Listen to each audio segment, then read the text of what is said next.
My name is Dr. Angela Walker. I'm the Dean at Talladega College, Dean in the Division of Humanities and Fine Arts, and also I'm the Quality Enhancement Plan Director as well. So welcome. I'm so thankful to have you all. Thank you for the roll call. I was going to do that, but Ms. Geneva beat me to it, so I'm excited about that. But I would just like to go over quickly the agenda. We're going to have a quick live poll. And as I'm presenting, and I know we are short for time, but please chime in any questions, any comments you have. I welcome those throughout the presentation. Also, I will carve out some time at the end as we have time. Okay, so I'm going to stop sharing my screen for a second and pull up a quick live poll. Please just stop for a minute. I'm sorry. So here we go. So if you are not speaking, if you could please mute yourself, I'd appreciate that. But if you need me to repeat something, but it is being recorded, so we can make sure that we are moving with the time limit that we have. So I wanted to ask today, why did you sign up for this workshop? Why did you sign up for this workshop?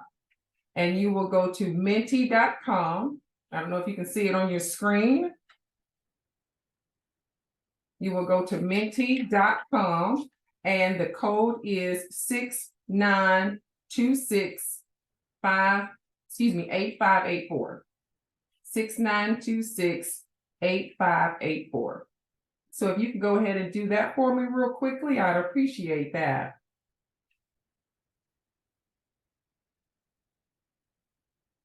Menti.com, MENTI.com, and you use the code 6926-8584.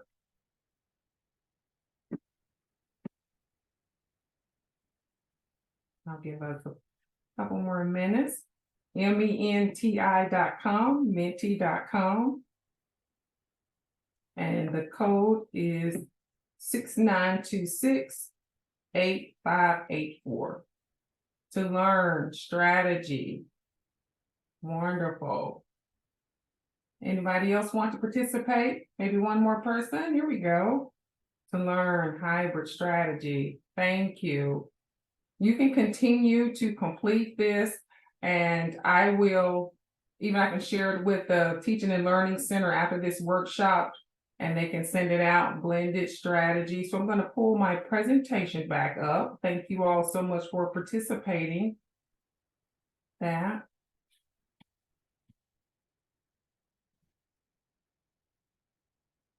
All righty. So some common teaching modalities. If you're going to talk about hybrid learning, we have to talk about the different types and styles of learning, or the modalities that we commonly use in higher education.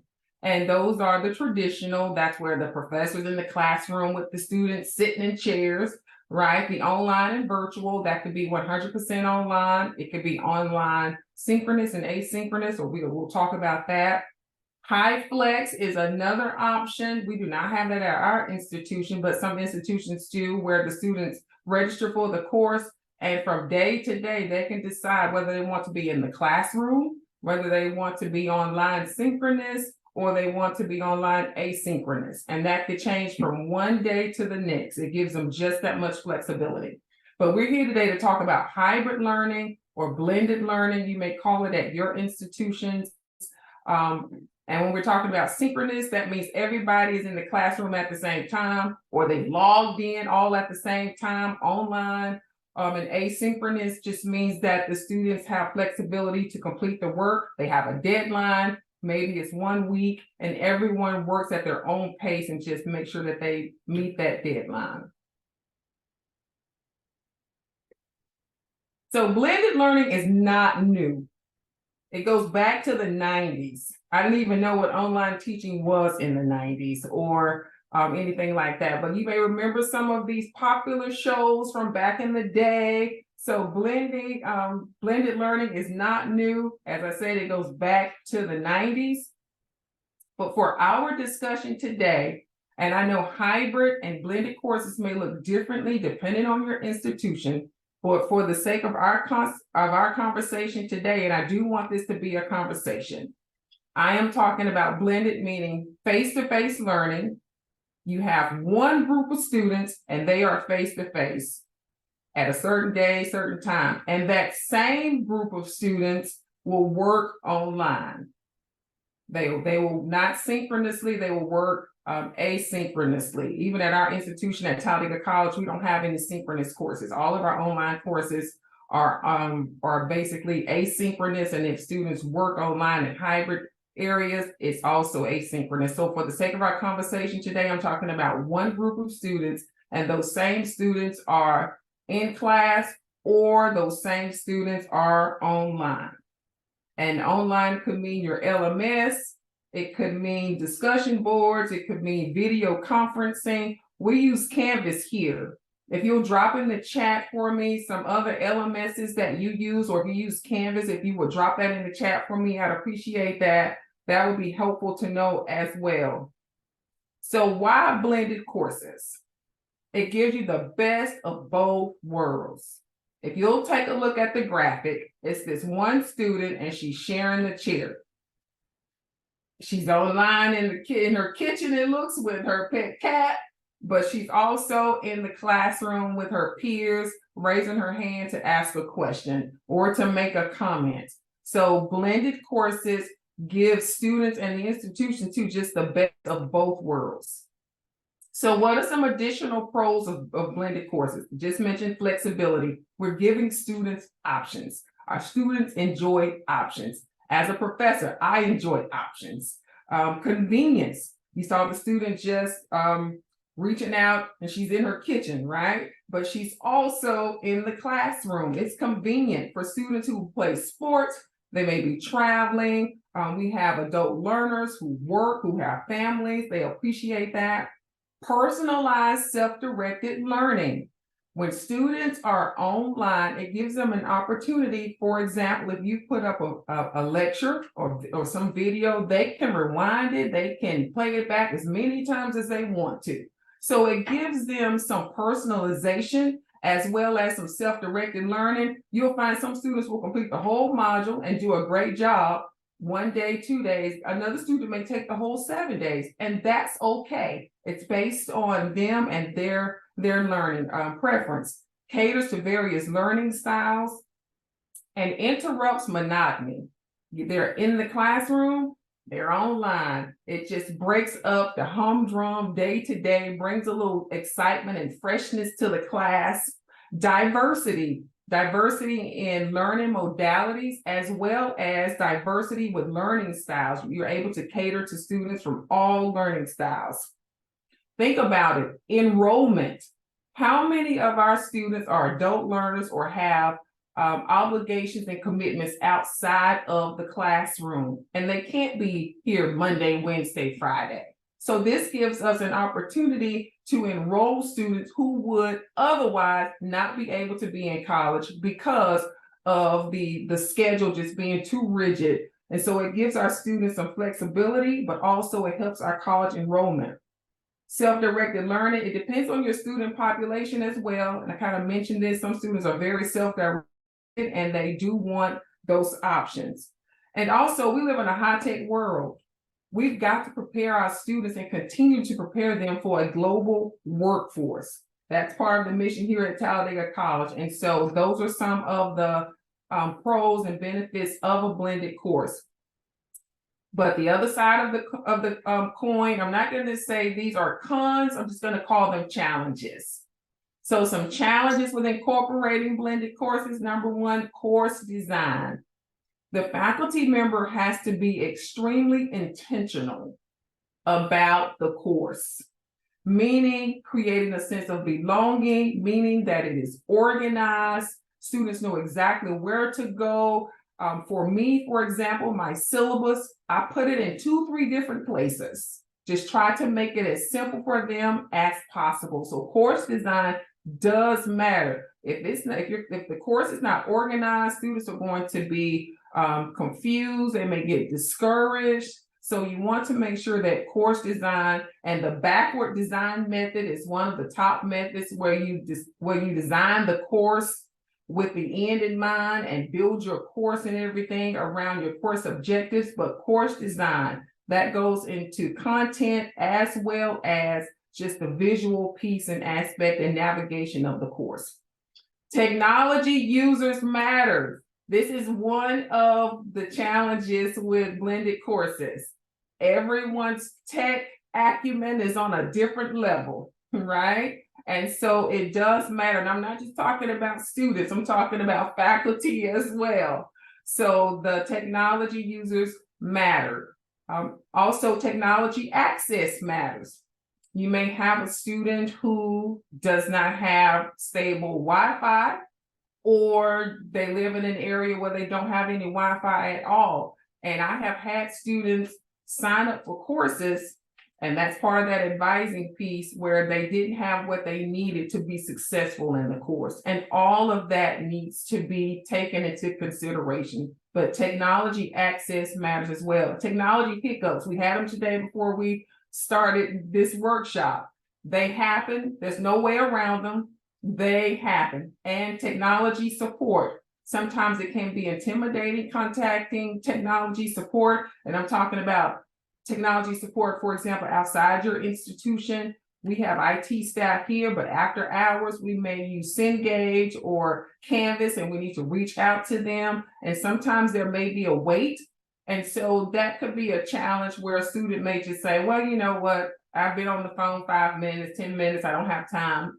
I just won't wait any longer. And also challenges the student population. It's a pro and also a challenge. How tech savvy are the students? How motivated are the students? All of that matters. And I know with our HBCUs, typically the students low income, first generation, which is my background as well. I started college low income, first generation, African American female from a single parent household. So I checked all the boxes coming in. And to be honest with you, I was lost because I did not have that background. So we want to make sure that we make it as easy and simple as possible for students to be successful. So there is no single or optimal recipe for the correct blend of face-to-face and online elements. There is just no perfect recipe at all. Some of your institutions, and you can chime in, may have a certain percentage of time that you need to be face-to-face and a certain percentage of time that you need to be online. That will vary by institution. For example, if I have a Monday, Wednesday, Friday class, we may meet on Monday and Friday, and then on Wednesday, they will be online, but you can mix that up with any of the days. But please remember, there is no single or optimal recipe for the correct blend. It may change from semester to semester and class to class, so please keep that in mind. But there are 3 key ingredients that can help the students be successful, that can help the course be successful. Again, that's construction of the course. Again, making sure that it is student friendly. For example, if you have videos, is it accessible to students? What about students who are blind or vision impaired? Can they hear it? Or does it have the subtitles at the bottom? So you want to be extremely intentional. Also, the content. Are there any muddy areas that the student may have? You could have, for example, a discussion forum. It's not a graded discussion forum, and you could call it, are there any mud, or call it the muddy area, where the student goes in and they say, well, are there any areas that were muddy to you during this session? And the students can chime in, and the professor can chime in and even maybe clean up some of the things that may be confusing to the student. And I know sometimes as faculty, we say, well, if a student says, I can't find the syllabus, that's a muddy area. We can't get defensive and say, well, I got that syllabus in 3 different places in here. You just have to be very kind, very diplomatic, and direct the student as you need to. So also content and also communication. It is key. You may be in class on Monday and online on Wednesday, and a student will flip that around for some reason, and they'll email you and say, I'm in class, but nobody else is here. And you say, well, today is the day that we are online. So you want to always be communicating with the students face to face, online through your LMS, whether that's email, announcements. But these key ingredients can help the course be successful and the blending modality. Regardless of the approach you take, intentionally design your course. Create a sense of belonging. You may have the best course, you may be the best professor, but if students don't feel like they belong, then they are probably not going to connect to the course or to you. So how do you create a sense of belonging? That's a workshop within itself. But however, asking them, for example, what's your preferred name? Some professors ask about pronouns. For me, I sometimes ask students, okay, here's my syllabus. Are there any, I teach English, are there any authors or works you would like to see that I don't have? Do you see any gaps? That's my way of giving the students a sense of belonging and also empowering them to have ownership in the course. Again, communicate. Use mixed and appropriate technology.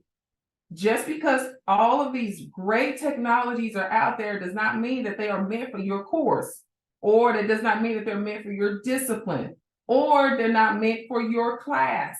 So you want to make sure that you choose the correct technology for your class.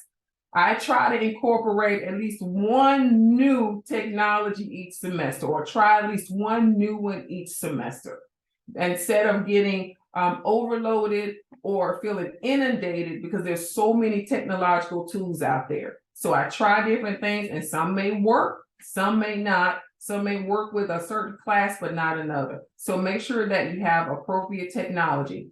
Incorporate mixed and appropriate assessments.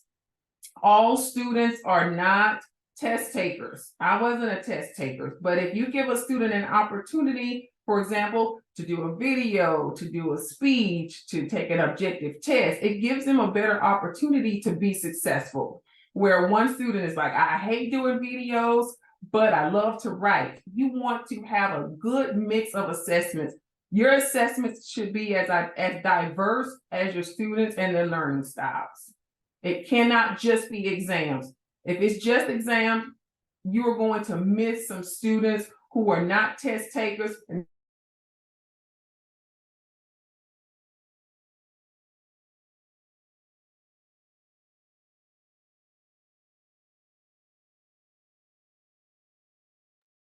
Smartphones, they're not cell phones anymore, they're smartphones. We are competing also with television, we're competing with video games, all of that. So ensure students are engaged. I tell people that we are part professor and part entertainer. You have to be in order to get your message across and to keep them connected.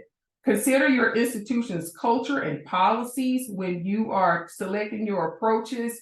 Every institution is different, so that's something that we all need to remember. Be familiar with and understand the technology. If you are going to use it in your classroom, you need to be able to explain it to your students, not just send them to IT. IT can help them troubleshoot, don't get me wrong, but there needs to be a low level of troubleshooting that the professor can do as well. Try this, try this, try this. If those things don't work, then we're going to go to IT, right? And so be committed to the process. Blended teaching is a process. And number 10, it is trial and error. There are going to be times things are just working properly, and there are going to be times where it feels like nothing is working. Okay, so remember, it's a process, and be patient, please, with the process, because you're dealing with in class, out of class technology and students and their lives. And so just be very patient with the process. In the end, it is all about student learning and success. Period, exclamation point. In the end, that's why we do what we do. You can have all the bells and whistles, you can have the best technology, you can have the best lectures, but if students are not learning and students are not successful, then why are we doing what we're doing? The end goal is all about student learning and success. These tools, technology tools, lectures, video conferencing, they are all support tools for us to help students learn. So at this time, I know that was quick and fast, but I'm trying to make sure that we make up for the time that we have because of the technology. And also I want to hear your voices as well. So I will yield the floor for question and answer. I'm not sure if anything is in the chat, but if you do have a question or a comment, please feel free to unmute yourself, and then we can hear that wonderful voice of yours. Good morning, good afternoon to everyone. I came in late, coming from one meeting to another one. Was this recorded? Yes. Okay. Excellent question. And we're so glad to have you. And I'm sure everybody on this call can identify with running from one meeting to the other too. I understand. Welcome. So glad to have you. I see Ebony Hicks. Your hand is raised. Hello, good afternoon, everyone. Hi there. Hello, great presentation, but I did want to get just a little bit of clarification as to what it would look like if one wanted to incorporate, I guess, a different type of opportunity when you spoke about, maybe having a presentation versus a writing assignment, for those who have different learning styles, which I'm sure that we all are conscious of. But how am I able to, I guess, kind of implement that in one course where it doesn't become conflicting? That's an excellent question. Thank you. I constantly hear on my student evaluations that I build community in my class, that I make it relevant and I get to know my students. I just heard it yesterday. So having a conversation up front with your students, that's something I do when first day, we're doing our introductions and all of that. I ask them to look at the syllabus and to give me feedback. So that's my way of kind of getting to know them and their strengths and the areas where they feel like they're a little shaky. For example, if I may have an assignment where there's a video and a student said, Dr. Walker, I'm not comfortable with videos. I'd rather not. So my conversation to them is, I'm going to empower them and say, hey, I want you to be confident. There's no way I can let you leave this class without you being well-rounded. That's kind of my spin. But I would have a conversation with the students, find out what their strengths are, find out the areas where they don't feel as comfortable, and I try to build them in each of those areas. So if you look at my syllabus, you're going to see videos, you're going to see objective exams, you're going to see writings, essays. So I try to have a really good mix. And trust me, they will give you feedback. They will let you know how they feel about you and your exam. So, but in a respectful way. Yes, of course. yeah, in a definite respectful way. But it is trial and error. It really is. But I get to know my students, and I feel like that helps guide my syllabus and the course. Because you can go in with a glowing syllabus, but based on the students and how the class is flowing, you may have to tweak some things. And so I've had to do that as well. But that's a great question. If anybody else wants to chime in on that, hey, I'm here to learn with you all. Just another quick question. Did you cover, how to adapt to the blending of teaching in person and virtual? Do you do that simultaneously? Well, that's a great question. Here at Talladega College, how should I say? Well, this is how I kind of set up the conversation. I'm talking about one group of students, and that same group of students, they are all in class synchronously, and then they are all online synchronously. Well, asynchronously. So they're in class at a certain day, certain time, and that same group of student is online. For example, they have a week to complete their assignments. So they're kind of self-directed. But I have taught courses where I'm teaching the students in class. At the same time, students are live streaming in. So I have a face-to-face class. I have my online class who live streamed in synchronously. Plus, I had students who were taking the same class online. So I was teaching the one class Mhm. 3 ways. Can you, tell us, show us, how does that look? How do you engage when you have like the virtual students and the in-person students? What does that look like? Excellent. So in my case, we're in the classroom. There's 20 students in the classroom.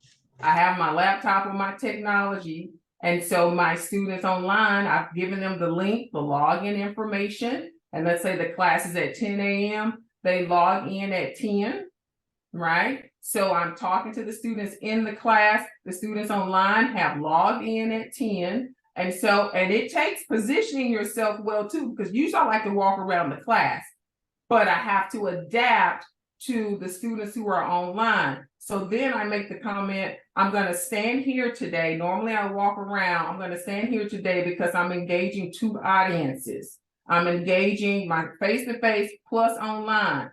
And I would get my students who are face-to-face involved. I would ask a couple of them, I'd say, hey, Johnny, Susie, log in for me, right? They're face-to-face, but I'm asking them to log in, the same login link that the online students are using. And I'm saying to them, help me monitor the chat, right? I'm getting them involved. Help me monitor who's raising their hands online because I'm multitasking here and I don't want to miss anybody. So that's what that piece looks like. Face-to-face, synchronous, and then a whole nother group online where I put in the modules for every week. So they're just kind of working asynchronously on their own. So that's kind of what that looks like. And I've used, for my face-to-face and synchronous students, I've used Zoom, I've used, what else have I used? Oh, the big blue button in Canvas. That's our learning management system. And I've also used Google Meet and Teams. Those are some of the ones I've used. So Zoom, Google Meet, Teams, and within Canvas, there's like the big blue button where you can have meetings. So that's what that would look like. And thank you for asking that. And it does change your teaching style. Whereas you may be used to walking around. If I walk around, then I'm not engaging my online students who have logged in because now they can't see me. Unless you have some sort of technology at your institution that will follow you. And we are looking at getting Echo 360. We have the equipment here at Talladega College and I think it will follow us as we're lecturing in the classroom. So that will be a different modality to learn as well.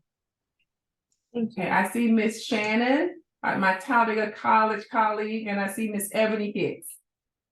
Hi, I have a question in terms of working with students who may not have the technology for a blended course. How would you work with them in terms of assignments? You already spoke about lecture, but how would you work with them in terms of turning in assignments on an online platform? Okay, thank you for that question.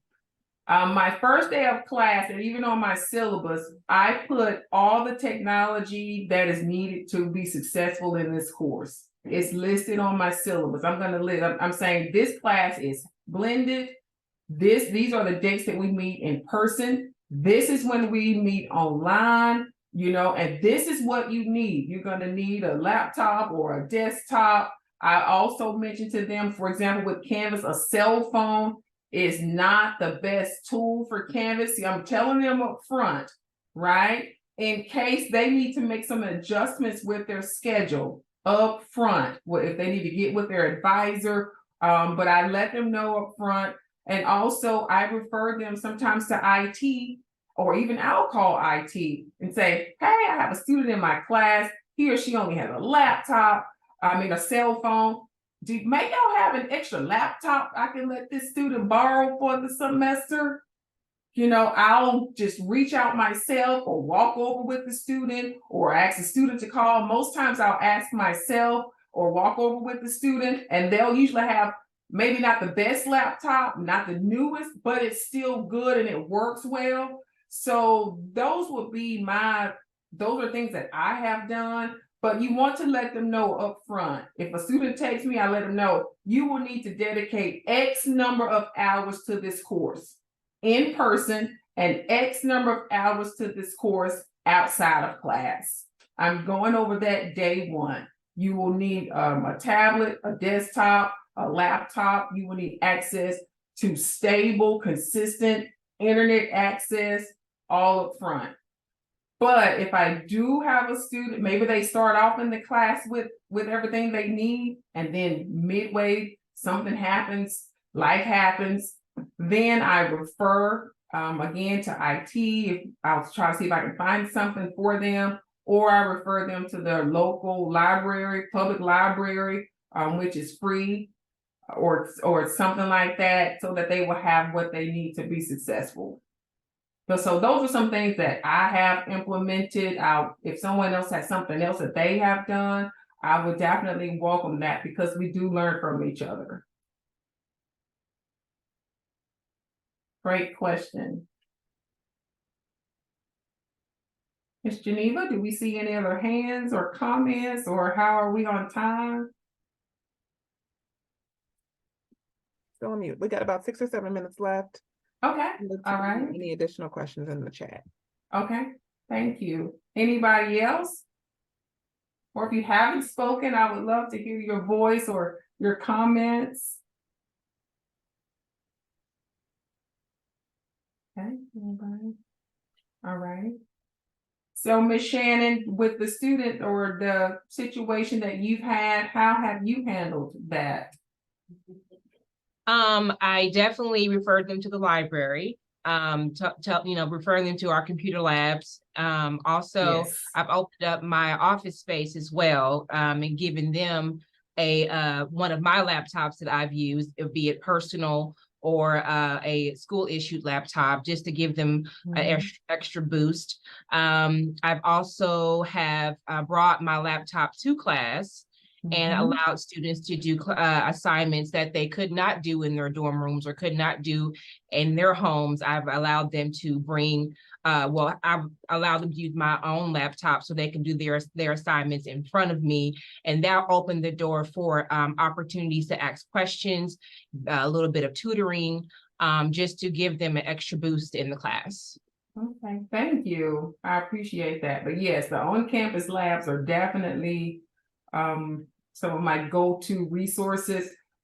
And some of the students, just depends on where they live and their work schedule and their families. I do refer them to maybe the local public library in their area. But like I said, if they have a laptop but no Wi-Fi, you can now go to McDonald's and Burger King and restaurants and get some Wi-Fi. So I've recommended that as well. Yes. Just learning to be flexible. And to that point, Josh put into the chat, he said, I've sometimes made an initial assignment that requires students to find a good location for free internet access and give them a few points for completing it. It helps motivate them to find a good location before a real assignment is due. Yes, thank you so much. Excellent. Thank you. And when the assignment is due, DUE, that's not the time to do it, DO, right? So I tell them to do it in plenty of time. I say best case, just try to do it at least 24 hours before it's due, because life happens. Right. But I try to remind them, and I have been a college student, I'm sure we all have, or we've waited to the last minute or something pushed us to the last minute. But I often tell them the due date is not when you do it. Come on, let's try to get it done sooner. And especially if the student has tech issues or challenges with Wi-Fi and things of that nature. But thank you for that comment. Thank you. Maybe one more. Anybody else? A comment or a question? Okay. Well, I want to say thank you for your time, and thank you to the UNCF Teaching and Learning Center for this opportunity. I feel like professors, we should wear capes because of what we do every day and just shaping the minds of our future and empowering students to change their family trees. I love doing what I do. We help change family trees.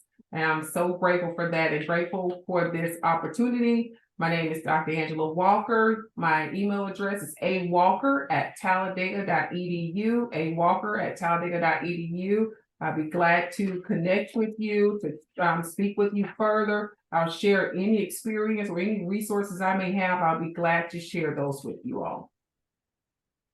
Thank you all so much for your time. I really appreciate it. I'm gonna